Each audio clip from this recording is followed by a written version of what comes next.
Hello everyone, welcome to अधिगम शिल्प। मेरा नाम शोभना है और 6 सितंबर 2026 को टारगेट करते हुए आज से हम कर रहे हैं हिंदी पीवाईक्यूज पैडागोजी का एक नया सीरीज।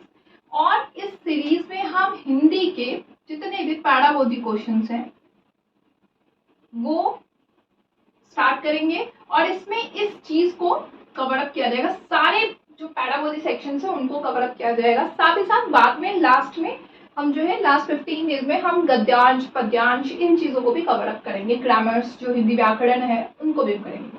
सो देखिए, हिंदी की पैडागोजी की सीरीज हो, चाहे इंग्लिश पैडागोजी सीरीज हो, चाहे सीडीपी या पीवाईक्यूज है, ये जो क्वेश्चंस हैं ये आपके लिए बहुत ही ज्यादा इंपॉर्टेंट है, क्योंकि ये क्वेश्चंस आपका बेस है।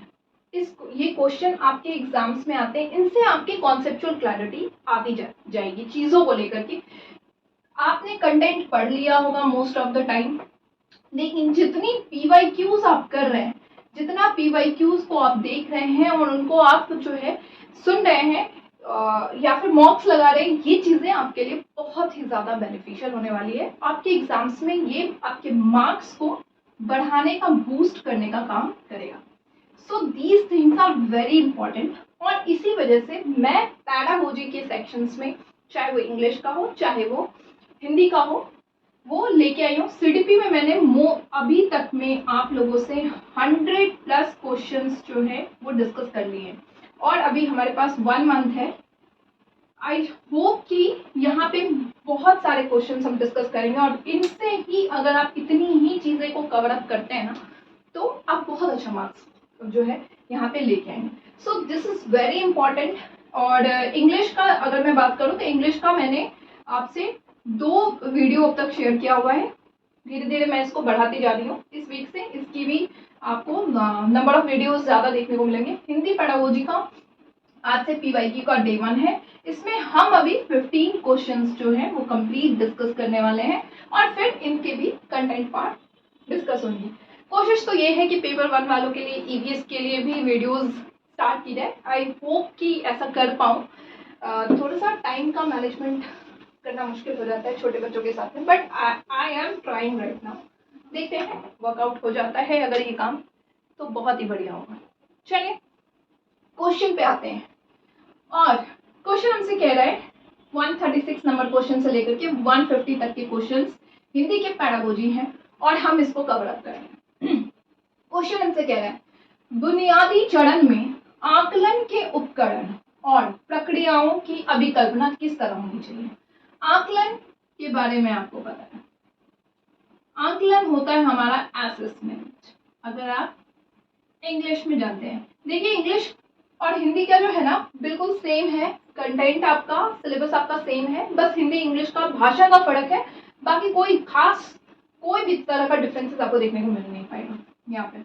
सो अगर आप हिंदी भी करते हैं और उसके साथ साथ इंग्लिश टर्म जानेंगे तो वो आपको इंग्लिश में इम्प्रूव करेगा, और इंग्लिश कर रहे हैं साथ साथ हिंदी जान रहे हैं तो वो भी आपको इम्प्रूवमेंट देगा।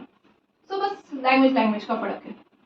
आकलन असेसमेंट होता है और मूल्यांकन होता है हमारा इवैल्यूएशन। एक नजर दोनों के बारे में जानते हैं। देखिए, मूल्यांकन जो है ये आपका जजमेंटल नेचर का होता है, डिसीजन मेकिंग।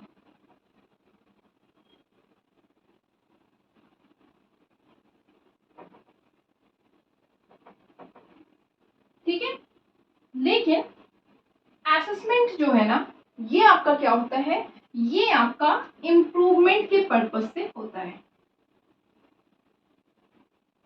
यानी कि सुधार के लिए बना हुआ है। ठीक है, ये आपका जजमेंटल होता है जिसमें ये आपको क्या करके देगा, फैसला देगा। एंड ऑफ द सेशन आपको एक फैसला सुनाएगा। आपको किस तरीके से, आपके मार्क्स दे करके, आपके ग्रेड्स दे करके, आपको एक टैग दे करके, फर्स्ट, सेकंड, थर्ड डिवीजन, या फिर आपको सीजीपीए के थ्रू आपको मिलेगा, पॉइंटर मिल जाएगा जिसमें आपको 9 pointer, 8 pointer, 7 pointer, 6 pointer, 5 pointer, इस तरह से आपको मिलता है। या फिर आपको परसेंटेज के बिहाफ पे आपको मिलता है। ठीक है, तो ये आपको एक फैसला देता है और ये होता कब है, सेशन के एंड में होता है। सत्र जो आपकी है उसके अंत में। लेकिन ये through out the learning process चलता रहता है, यानी कि अधिगम प्रक्रिया में ये चल रहा है।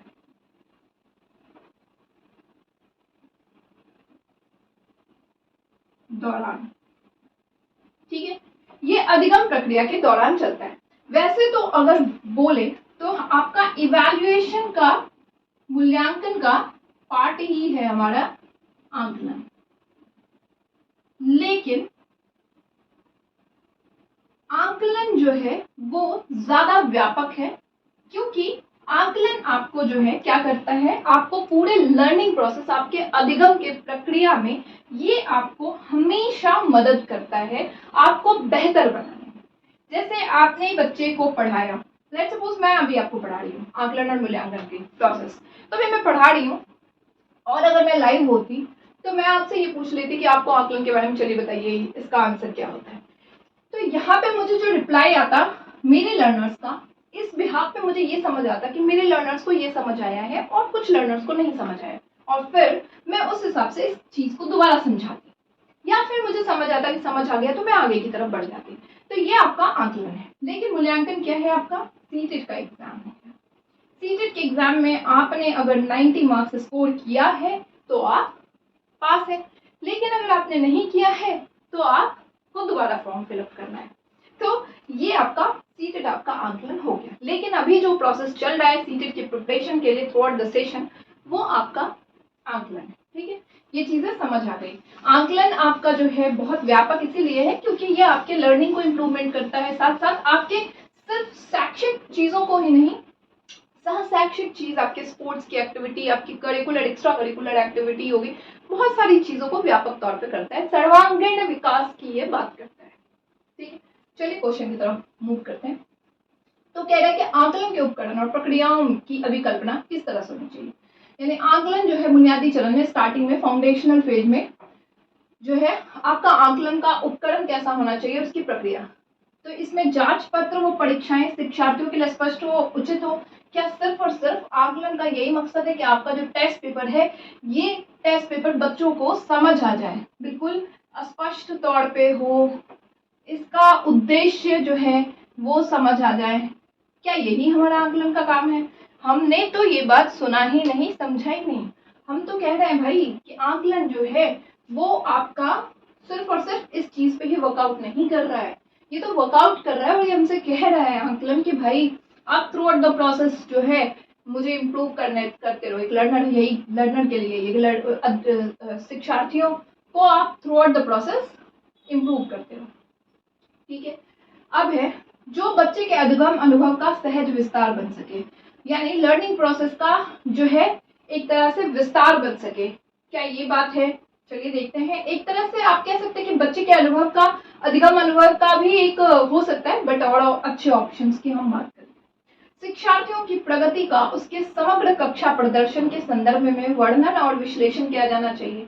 क्या आपके बच्चे का जो प्रोग्रेस है, प्रगति है, और आपका जो कक्षा है, क्लास है, उसमें पूरी तरीके से इसको एनालिसिस करना चाहिए। आप उसके बारे में बता रहे हो डीपली कि भाई तुमने पूरी कक्षा में तुम्हारा ये देखो, ये तुम्हारा फीडबैक है, ये तुम्हारा, तो वो तो नहीं हुआ ना। ठीक है, अध्यापक सभी शिक्षार्थियों की उपलब्धि का आकलन करने के लिए एक ही विधि का यूज करें। भाई आप एक ही विधि का तो इस्तेमाल ही नहीं करते हो।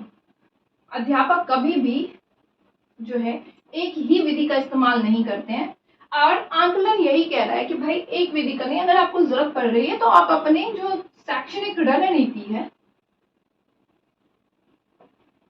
उसमें क्या करो, उसमें सुधार करिए, बदलाव करिए। ये चीजें तो कहती है आंकलन में। तो ये वाला नहीं हुआ, यानी कुल मिलाकर के सेकेंड वाला बना जो बच्चे के अधिगम अनुभव का सहज विस्तार बन पाए, कि आपका जो अधिगम है, लर्निंग प्रोसेस है, इसका एक विस्तार बन पाए जिसमें बच्चा जो है अपने अधिगम को अच्छी तरीके से समझ पाए और उसका लर्निंग जो है वो, उसकी जो ग्राफ है लर्निंग की, अधिगम की, वो बढ़ती चली जाए। क्योंकि जब भी आपको बच्चे का ग्रोथ डाउन दिखता है, कम दिखता है, आप बीइंग अ टीचर यहाँ पे उसके साथ में काम करते हैं और उसको ऊपर ले जाने की बात आप कर रहे हैं। ठीक है, तो ये है कुल मिलाकर के सेकंड नंबर ऑप्शन हमारा बनता है। ठीक है, ये हो गया। चलिए नेक्स्ट, बच्चों का संज्ञानात्मक विकास और भाषा, यानी कि बच्चों के संज्ञानात्मक विकास के बारे में और भाषा के बारे में हम क्या मानते हैं। एक नजर संज्ञानात्मक विकास और भाषा को देखते हैं। देखिए, हमारे वाइगोत्स्की भी कहते हैं और हम मानते भी हैं कि भाषा और संज्ञानात्मक विकास जो है वो एक दूसरे के साथ बिल्कुल ही डिपेंडेंट है, एक दूसरे पर आधारित है। कैसे? अगर एक बच्चा है वो अधिगम कर रहा है, लर्निंग कर रहा है, तो ये जो बच्चा लर्निंग करेगा, किसी से पढ़ेगा, तो यहाँ पे इसके दिमाग में जो चीजें जा रही है, भाषा ही तो है जिसकी वजह से वो चीजों को समझ पा रहा है। इस कंटेंट को, इस चीज को वो समझ पा रहा है भाषा के माध्यम से। तो यहाँ पे संज्ञान के विकास में भाषा जो है बहुत अहम भूमिका निभाती है। ठीक है, चलिए ऑप्शन की तरफ देखते हैं। उद्दीपक प्रतिक्रिया संबंध के सिद्धांत और अनुकरण। देखिए, भाषा का जो है उसका उद्दीपक प्रतिक्रिया यानी स्टिमुलस रिस्पॉन्स की बात ये नहीं कर रहा है। ये बात जो है यहाँ पे आप भाषा को जो है इमिटेट करके, नकल करके चीजों को कई बार नहीं सिखाते। कई बार बच्चे जो है जन्मजाती तौर पे भी भाषा सीख लेते हैं और हमें पता है कि हमारा जो मदर टंग होता है या फर्स्ट भाषा होती है वो हम क्या कहते हैं, ये चीजें जो है बच्चा जन्मजाती तौर पे ही सीखता है। तो ये चीज यहाँ पे गलत हो गई। मनुष्य का सहजात उपकरण है जिसके द्वारा वह भाषा में निपुणता प्राप्त करता है। देखिए, मनुष्य का सहजात उपकरण है और भाषा में निपुणता पाएगा, सिर्फ ये बात तो नहीं बनी है ना यहाँ पे, क्योंकि जरूरी नहीं है कि वो जिस भाषा में ही निपुणता पा रहा है। यहाँ पे भाषा के माध्यम से हो सकता है वो कोई और कौशल में निपुणता पा रहा हो, साइंस में निपुणता पा रहा हो। तो यहाँ पे लैंग्वेज में निपुणता नहीं पा रहा है, लैंग्वेज उसको कनेक्ट कर रहा है उसके संज्ञान के विकास से। तो ये चीजें भी गलत हो गई। विकास से कोई संबंध नहीं। क्यों संबंध नहीं है भाई? भाषा तो विकास से संबंधित है, बिल्कुल ही। विकास की तो पहली बात तो विकास के आयाम है एक आपकी भाषा। जिस तरह से आपका संज्ञान विकास का आयाम है, आपका भौतिक या शारीरिक आप कह सकते हैं विकास का आयाम है, भावना है, भावनात्मक पहलू है, वगैरह वगैरह बहुत सारे हैं आपके। तो इस तरह से भाषा जो है उससे संबंधित है, आयाम है उसके। तो ये तो बात ही गलत हो गई। उस संस्कृति और समुदायों से घनिष्ठ रूप से संबंधित है जिसमें बच्चे रहते हैं। ये बात बिल्कुल सही है कि भाषा जो है वो उस संस्कृति, जिस संस्कृति में और जिस समुदाय में बच्चे रह रहे हैं उससे बहुत घनिष्ठ रूप से संबंधित होते हैं। क्योंकि जिस समुदाय में, जिस कम्युनिटी में आप रहते हैं, आप वहाँ की भाषा पहली बात आपको कनेक्ट करती है, वहाँ की भाषा आप बोलते हैं और आपके संज्ञान का विकास भी कहीं ना कहीं उस पर डिपेंडेंट होता है। ठीक है, अब मान लीजिए कि साउथ इंडियन बच्चे हैं तो वहाँ का जो भाषा है वो उनको कनेक्ट करता है उस तरीके से। वहाँ की जो आप चीजें देखेंगे, पढ़ाई भी देखेंगे, तो वो आप देखेंगे कि लैंग्वेज का आपको फर्क दिखता है और वहाँ उस चीज का भाषा जो है कहीं ना कहीं प्रभाव डालता है आपके थिंकिंग बिहेवियर पे, आपके सोचने की क्षमता पे, आपके संज्ञानात्मक विकास पे। सो 4 नंबर ऑप्शन जो है इसका सही उत्तर है। नेक्स्ट कह रहा है 138 नंबर क्वेश्चन, कोई भी व्यक्ति किसके द्वारा सर्वाधिक उपयुक्त तरीके से द्वितीय भाषा सीखता है। अभी हमने कहा था, बोला था फर्स्ट लैंग्वेज जो आपका होता है, पहली भाषा जो आपकी होती है वो आपकी क्या है? मातृभाषा। मतलब आप जो मदर टंग का यूज करते हैं वो आपकी पहली भाषा है और ये जन्म से आप जन्मजात है, आप जन्म से ये सीखते हैं। ठीक है, आप जब जन्म लेते हैं तो आपको यहाँ पे कोई सिखाता नहीं है, आप सीखते जाते हैं। ठीक है, और जो सेकेंड लैंग्वेज आपकी होती है ना, सेकेंड भाषा, दूसरी भाषा होती है, ये आप सीखते हैं। ठीक है, अब जैसे यहाँ पे हो गया आप लेट सपोज ये तो आपकी भाषा हो गई जो आप घर में बोलचाल में यूज करते हैं, बट यहाँ पे जैसे कि लेट सपोज कि हो सकता है किसी बच्चे ने कोई और लैंग्वेज सीखा हो, अब यहाँ पे स्कूल में आया वो और उसने हिंदी स्टार्ट किया सीखना या इंग्लिश स्टार्ट किया सीखना, तो ये आपकी सेकेंड लैंग्वेज हो गई यहाँ पे कि आप ये भाषा जो है वो सीख रहे हैं। सीख के नहीं आए थे, जन्म से नहीं बोल रहे थे, अब आप इसको सीख रहे हैं। अब यहाँ पे क्वेश्चन आपसे कह रहा है कि ये जो भाषा है इसका सर्वाधिक उपयुक्त तरीके से कैसे सीख सकते हैं दूसरी भाषा, द्वितीय भाषा। ऐसी कक्षा जहां आप व्याकरण पर ध्यान केंद्रित है और अध्यापक की सहायता से प्राप्त करें। सिर्फ और सिर्फ आप व्याकरण पर केंद्रित हो जाएंगे और व्याकरण के नियम को समझ लेंगे तो जरूरी नहीं है कि आप वो भाषा सीख ही लेंगे।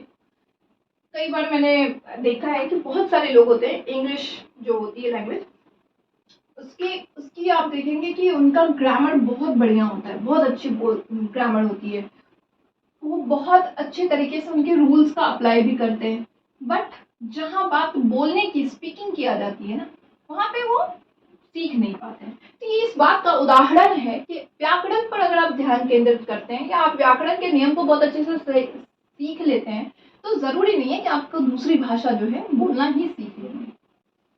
अपने समाज में सहजात वाचकों यानी कि मूल भाषा बोलने वाले के सतत संपर्क के माध्यम से, सही बात है कि आपका जो मूल भाषा बोलने वाला व्यक्ति है आपके संपर्क में, पेरेंट्स हो गए, आपके फ्रेंड्स हो गए, दोस्त हो गए, आपके रिश्तेदार हो गए, या जिसके साथ आप रह रहे, समाज हो गया, अगर यहाँ पे आपकी द्वितीय भाषा का इस्तेमाल किया जाए तो इस माध्यम से आप बहुत बढ़िया तरीके से इस लैंग्वेज को सीख लेंगे। ये बात सही है, ठीक है। चलिए, श्रव्य भाषिक विधि के अनुसार संवादों को दोहराना और अभ्यास करना।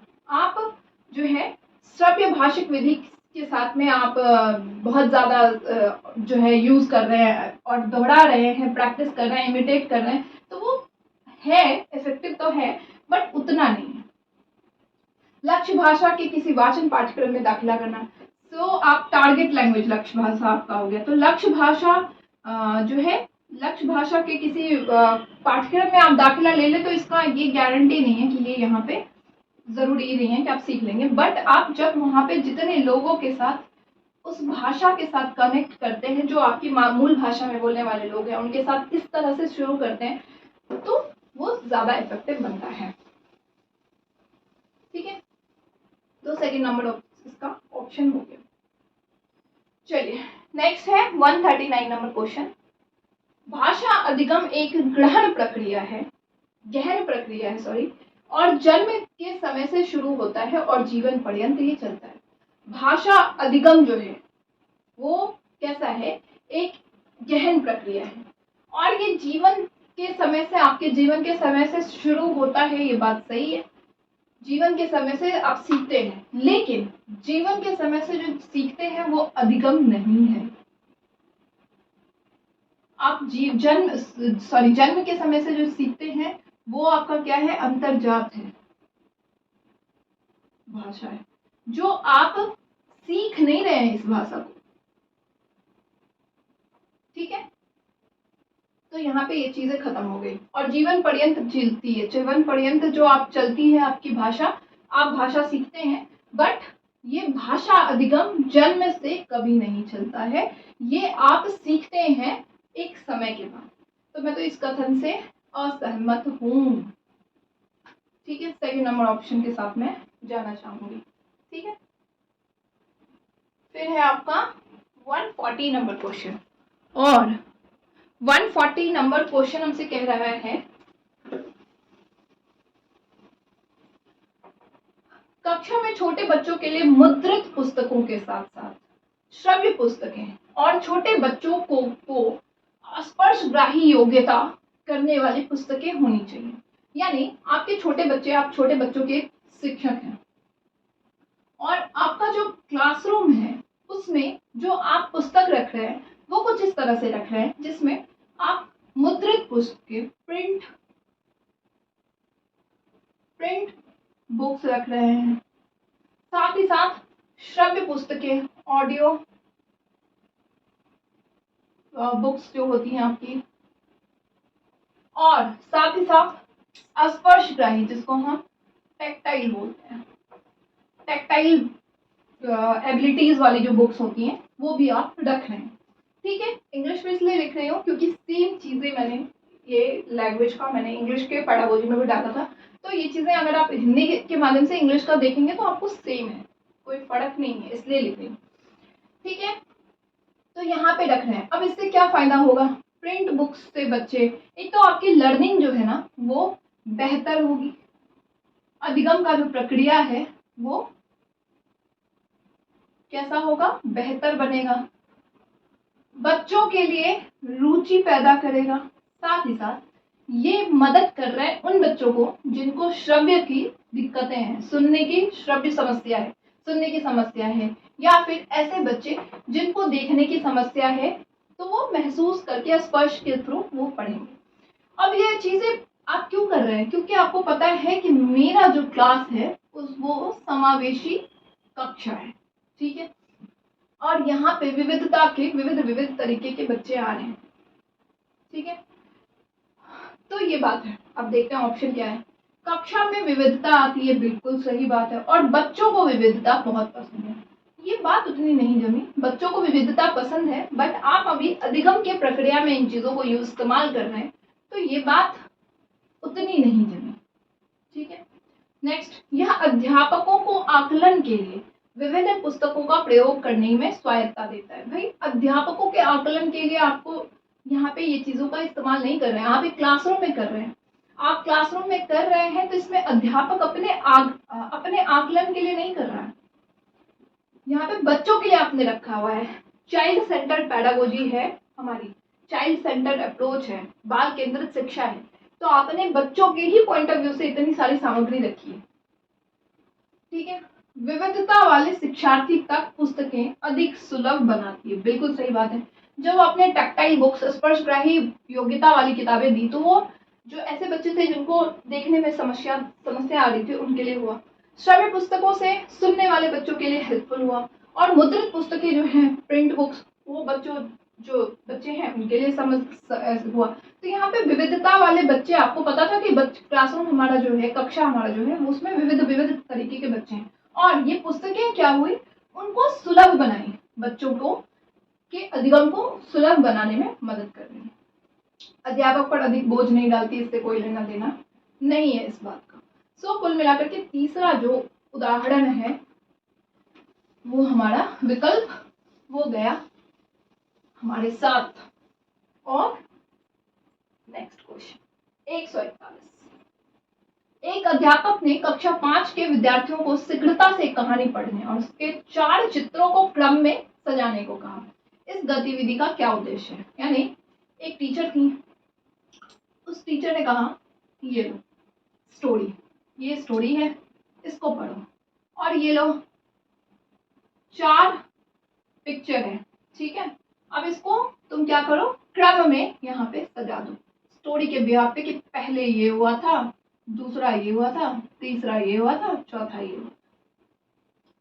अब उद्देश्य क्या है? उद्देश्य ये होगा कि बच्चा कहानी पढ़ेगा सबसे पहले, और वो क्या करेगा, उस कहानी का जो सारांश है वो निकालेगा, निचोड़ आप कह सकते हैं, इंग्लिश में जीस्ट जिसको हम बोलते हैं।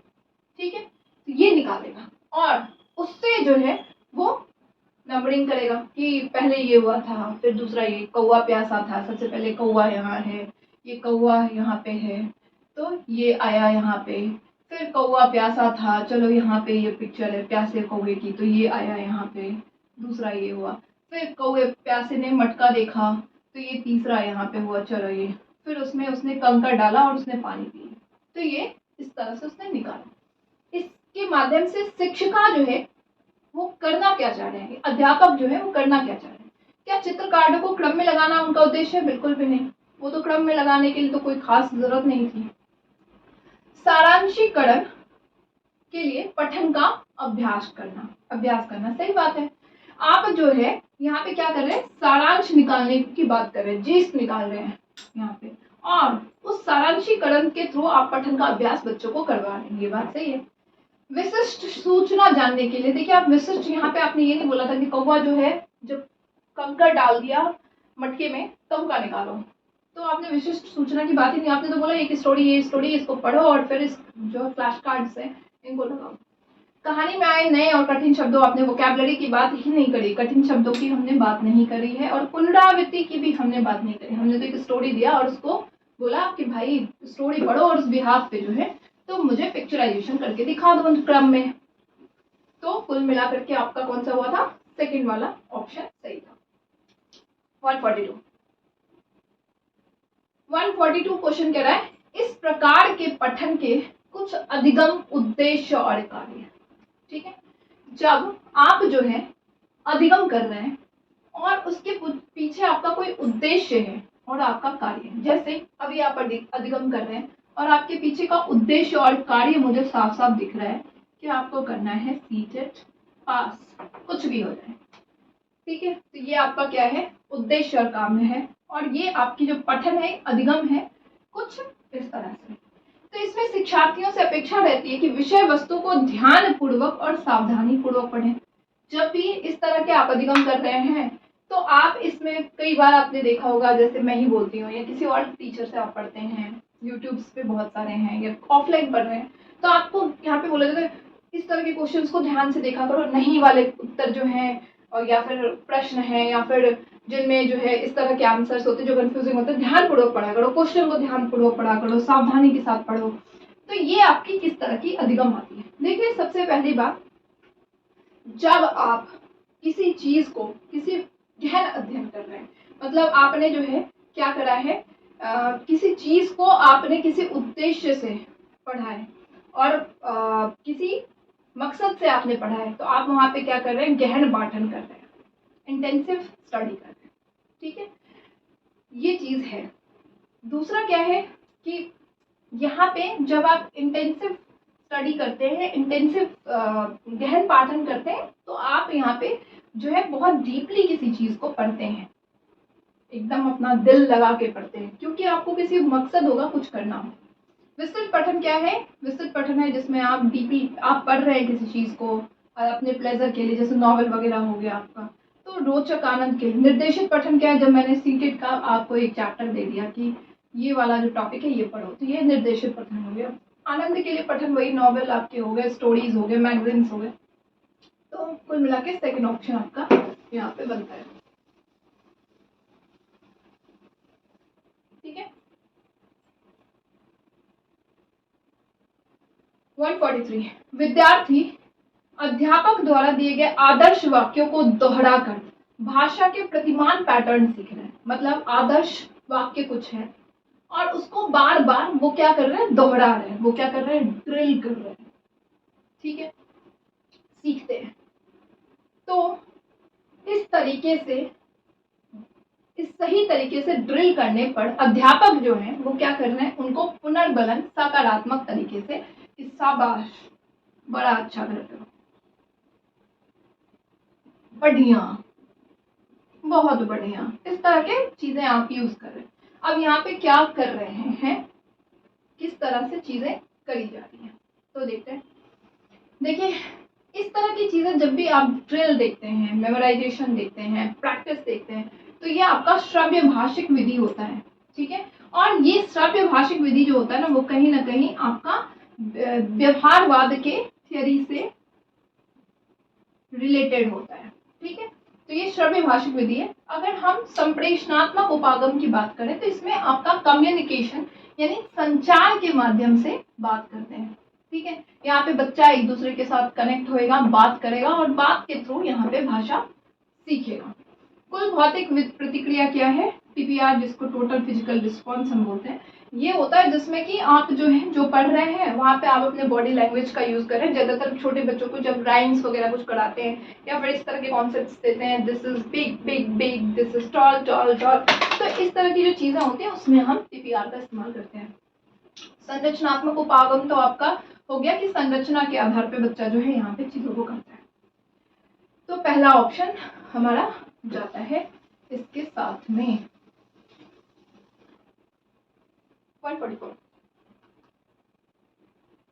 शिक्षार्थी व्याकरण के नियम, ठीक है, व्याकरण के नियम और शब्द संपदा को कंठस्थ कर रहे हैं, यानी रूल्स को कंठस्थ यानी याद कर रहे हैं, ठीक है, और शब्द संपदा यानी वोकैब्स जिसको हम कहते हैं उनको हम जो है यहाँ पे बच्चे क्या कर रहे हैं, याद कर रहे हैं, कुल मिलाकर के याद कर रहे हैं। अधिकांश कार्य इनके मातृभाषा यानी कि मदर टंग में हो रही है, ठीक है। भाषा अपनी, यहाँ पे भाषा अपनी कक्षा में किस विधि का प्रयोग करना चाहिए। अब देखिए यहाँ पे जो भी काम हो रहा है, चाहे आप किसी सेकेंड लैंग्वेज सीख, तो आप सेकेंड लैंग्वेज रहे, द्वितीय भाषा सीख रहे हैं,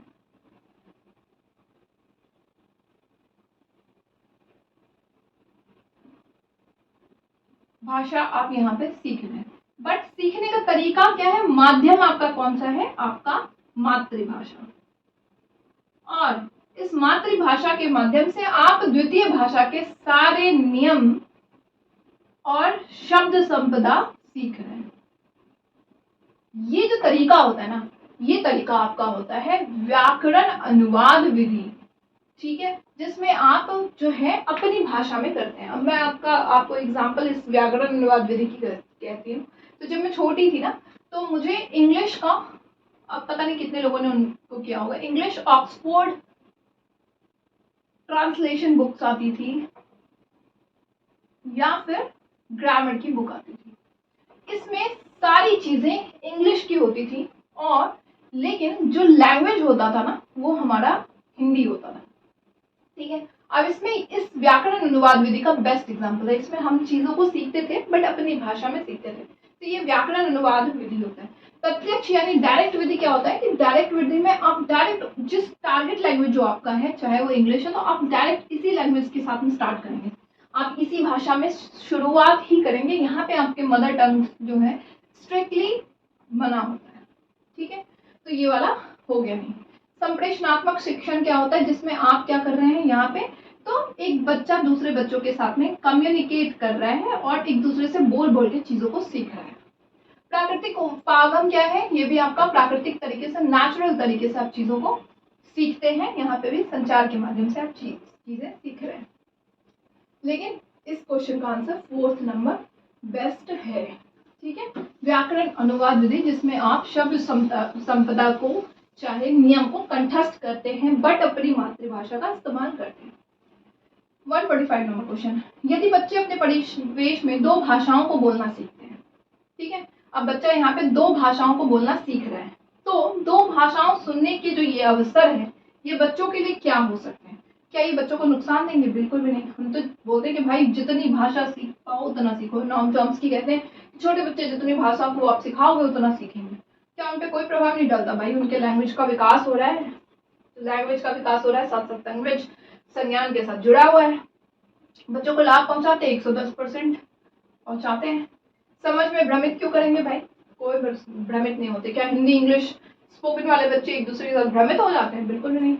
दूसरे ऑप्शन के साथ में जाना चाहूंगी और आप भी जाना चाहेंगे, और ये ऑप्शन हमें पैसे जिताएंगे, पैसे तो नहीं, सीट जरूर देंगे, ठीक है। मेरा तो हो गया, आपका होना है। पठन सीखन में सबसे बड़ी चुनौती प्रेरणा और अच्छा बाल साहित्य पाने की है। मतलब पढ़ना, पठन सीखना, आपको पढ़ना सीखना है, और सबसे चुनौती प्रेरणा बाल साहित्य पाने की, मतलब बच्चों के जो किताब होते हैं, लिटरेचर का, साहित्य की जो किताबें होती हैं उसको पाने की।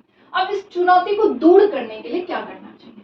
अध्यापकों को गृह कार्य के रूप में प्रतिदिन एक पुस्तक पढ़ने के लिए अभिप्रेरित करना चाहिए। आपने बच्चे को बोला कि एक पुस्तक जो है साहित्य की वो पढ़ के आना, इससे क्या होगा, इससे तो कुछ नहीं होगा। हो सकता है वो बच्चा घर पे जाके ना पढ़े, आपको क्या पता, कुछ भी नहीं पता, हो सकता है वो पढ़े, हो सकता है ना पढ़े। तो यहाँ पे तो प्लस माइनस दोनों केसेस हो सकते हैं, तो जहाँ नेगेटिव है वहां तो हम जाएंगे नहीं। अभिभावकों को अपने घर में एक छोटा सा पुस्तकालय बनाना चाहिए। बच्चे को, अभिभावक ने अपने घर में मान लो कि लाइब्रेरी बनाएंगी, मन होगा बच्चे का तभी तो वो लेगा, मन नहीं होगा वो नहीं लेगा, वो कहीं और जा रहा है खेलने के लिए, टीवी देखने में जा रहा है। तो इससे बनाने से क्या होगा, वो तो रुचि पैदा करने से है, आपको रुचि पैदा करना है। बाल साहित्य की सरलता से उपलब्धता, जिससे पठन के लिए प्रोत्साहित हो और रुचि पैदा हो। एक तो लेट्स सपोज कि आपने क्या किया, सबसे पहले बच्चे को रुचि पैदा किया। आपने बाल साहित्य से रिलेटेड कोई किताब ले ली, कोई स्टोरी ले ली, कहानियां ले ली और वो बच्चे को समझा दिया। और वो बाल साहित्य जो भी आप समझा रहे हैं और आपका उद्देश्य है कि बच्चा उस साहित्य को पढ़े, तो यहाँ पे वो सरलता से इजिली अवेलेबल भी तो होना चाहिए, जिससे कि बच्चा जो है अपने घर में, अपने आसपास में या आपके स्कूल की लाइब्रेरी में, पुस्तकालय में वो मिल रहा है। आपने दे दिया कि यार ये देखो ये स्टोरी थी, आगे की स्टोरी तुम जानना चाहते हो तो ये किताब है तुम्हारे पास। अब बच्चा जो है आधी स्टोरी जान रहा है, आधी जानने के लिए डेफिनेटली वो पढ़ेगा और उसकी रुचि भी पैदा हो रही है, प्रोत्साहित आप कर रहे हो, तो ये सही तरीका है। फोर्थ ऑप्शन भी देख लेते हैं। विद्यालय के अधिकारियों को चाहिए कि वे बच्चों को पुस्तक मेले में ले जाएं, जिससे कि वे पुस्तकें मिल प्रभावित हो, प्रोत्साहित हो और रुचि पैदा हो। पुस्तक मेले में ले गए तो उससे क्या होगा, पहले आपने पुस्तक के बारे में कुछ इन्फॉर्मेशन दी ही नहीं, उसकी रुचि ही पैदा नहीं हुई। आपका काम है रुचि पैदा करना, तो ये थर्ड ऑप्शन सबसे बढ़िया बनता है। 147 प्राथमिक स्तर पर भाषा कौशल का आकलन करने के लिए भाषा अध्यापक को मुख्यतः किन चीजों पे जो है केंद्रित होना चाहिए। आप प्राथमिक स्तर के टीचर हैं, यानी कि नर्सरी से 5th तक तो आपके हैं बच्चे आपके पास। अब यहाँ पे आप बच्चे के अंदर आप प्राथमिक स्तर पे भाषा के शिक्षक हैं या शिक्षिका हैं, तो यहाँ पे भाषा कौशल का जो आकलन है वो आपको किस तरह से होना चाहिए कि जो है सबसे मतलब किस चीज पे आपका ध्यान केंद्रित होना चाहिए। सबसे पहले आप जो भाषा सिखा रहे हैं, कुछ भी आप सिखा रहे हैं, चाहे आप हिंदी में सिखाते हैं या इंग्लिश में। कई बार मैंने देखा है कि मैं जब बच्चों की क्लास लेती थी तो हिंदी में भी उतनी ही कठिनाइयां बच्चों को होती थी, क्योंकि यहाँ पे जो वर्ड्स थे, कुछ हिंदी के जो शब्द थे वही समझ नहीं आते थे बच्चों को। सिमिलर चीज थी, जो वोकैब्स आपके इंग्लिश में होते हैं, तो यहाँ पे बच्चों को वो वोकैब्स अगर समझ नहीं आए तो वो रुचि ही नहीं पैदा हो। तो सबसे इम्पोर्टेंट है कि बच्चा जो भी भाषा सीख रहा है, आपको उस भाषा की समझ जो है बच्चे को होनी चाहिए, तभी तो वो उसकी रुचि को बढ़ाएगा। चलिए ऑप्शन देखते हैं क्या है। वर्णमाला के अक्षरों की पहचान। देखिए वर्णमाला के अक्षरों की पहचान कर लेगा, लेकिन आपका भाषा पे पकड़ जो है वो भाषा कौशल में बहुत ही बढ़िया नहीं होगा। विराम चिन्हों का प्रयोग, बिना विराम चिन्हों के प्रयोग पे आप इस एक ही जगह फोकस हो गए तो वो तो काम ही नहीं किया। उचित गति के साथ पठन, आपने बोला भाई एक ही तरीके से पढ़ना है आपको, उचित तरीके से। यहाँ पे आपने ब्रेक क्यों लिया, ये क्यों लिया, ये तो आप यहाँ पे डिस्करेज कर दोगे, फिर हतोत्साहित कर दोगे ना बच्चों को, तो फिर वो काम नहीं बनेगा। समझ के साथ पठन, समझा, बच्चा जो पढ़ रहा है वो समझ रहा है, वो सबसे उचित तरीका है अधिगम का। चाहे आप प्रोसेस, आपका ये प्रोसेस भाषा को लेके हो, चाहे आपका किसी और सब्जेक्ट को लेके, समझ के साथ पढ़ना ही सही तरीका। 148 एक अच्छी वाचन यानी बोलना गतिविधि वह है। एक अच्छी तरीके से बोलने वाली गतिविधि इनमें से कौन सी है। अध्यापिका या अध्यापक जिसमें अधिक व्याख्या करते हैं, तो यहाँ पे तो बच्चे एक्टिव नहीं है, यहाँ पे अध्यापक या अध्यापिका एक्टिव हो रहे हैं, लेकिन यहाँ पे जो विद्यार्थी है, शिक्षार्थी है, वो क्या हो रहे हैं, वो निष्क्रिय हो रहे हैं। और हम हमेशा ये बात मानते हैं कि किसी भी प्रोसेस के लिए, किसी भी अधिगम के किसी भी तरीके के लिए एक शिक्षार्थी का सक्रिय होना बहुत ही ज्यादा जरूरी है। तो ये वाला बात तो बना ही नहीं। शिक्षार्थी अधिक सुनते हैं, वही बात हो गई, यहाँ पे सुन रहे हैं तो वो तो निष्क्रिय हो गए, और जहाँ निष्क्रिय हो गए वो गलत हो गए। शिक्षार्थी अधिक बातचीत करते हैं, बेहतर ऑप्शन है। इसमें शिक्षार्थी जब ज्यादा बात करेंगे, चाहे वो आपस में बात करेंगे, चाहे वो टीचर से बात कर रहे हैं, उनका संचार जो है वो बढ़ रहा है, और संचार जिस भाषा में बढ़ रहा है तो वो भाषा जो है वो भी बढ़िया उत्तम होता जाएगा धीरे धीरे। ठीक है, चौथा भी एक बार देख लेते हैं। वैसे तो तीसरा ऑप्शन सबसे बढ़िया है। अधिकांशतः मुखरित विद्यार्थियों को ही सहभागिता, यानी जो बच्चे ज्यादा बोलते हैं सिर्फ उनको आपने करा तो उससे क्या हुआ, बाकी बच्चे तो जो कम बोलने वाले हैं उनको आपने एक्सपोजर नहीं दिया, मौका नहीं दिया। तो तीसरा जो है वो सही तरीका है। अब है हमारा 149 सेकेंड लास्ट। पाठ के आरंभ में एक अध्यापक ने अपनी कक्षा के शिक्षार्थियों को समूहों में बांटा। ठीक है, समूहों में बांटा। और कहा कि अभी हाल में ही जो है, अभी हाल में पढ़े हुए क्या है, समाचार पढ़े गए समाचार पत्र में रुचिकर आलेख के बारे में बात करें। मतलब आपने एक समाचार में कोई आर्टिकल पढ़ा था, ठीक है, और उस पर आपने ग्रुप बांट दिया और कहा उस पर अपना जो है एक व्यक्त करो अपनी चीजों को। तो ये जो है, ये क्या है, किस तरह की गतिविधि है? मौखिक प्रवाह अभ्यास। अब देखिए, मौखिक प्रवाह अभ्यास क्या है, जिसमें बच्चों को आपने क्या दिया, उचित तरीके से, मौखिक तरीके से आपने उसको बातचीत करने दिया। अब यहाँ पे बच्चा जो है एक दूसरे के साथ में ग्रुप बांट दिया है। अब बच्चा एक दूसरे के साथ यहाँ क्या कर रहा है, संचार कर रहा है, बातचीत कर रहा है, ठीक है। यहाँ पे बातचीत कर रहा है तो उसकी प्रवाह जो है वो बढ़ रही है। अभ्यास यही होता है आपका मौखिक प्रवाह अभ्यास, जिसमें बच्चा मौखिक तौर पे एक दूसरे के साथ कम्युनिकेट कर रहा है और उसकी जो है ये चीज है ओरल फ्लुएंसी बढ़ती जा रही है, ठीक है। ये हो गया। नेक्स्ट है हमारा नियंत्रित मौखिक अभ्यास। नियंत्रित मौखिक अभ्यास क्या है हमारा, जिसमें आप जो है किसी पर्टिकुलर टॉपिक आपने दे दिया था और उस पे बोला था कि इस टॉपिक पे ही तुमको बताना है, या फिर आपने जैसे कर दिया बच्चे को कि भाई ग्रामर के जो आपके हैं रूल नियम जो हैं व्याकरण के, उसी नियम पे आधारित आपको जो है अभी क्या करना है, पास्ट के बारे में, भूतकाल का यहाँ पे जो भी आप टॉपिक उठाओगे उसमें भूतकाल होना चाहिए। तो ये आपके नियंत्रित हो गए।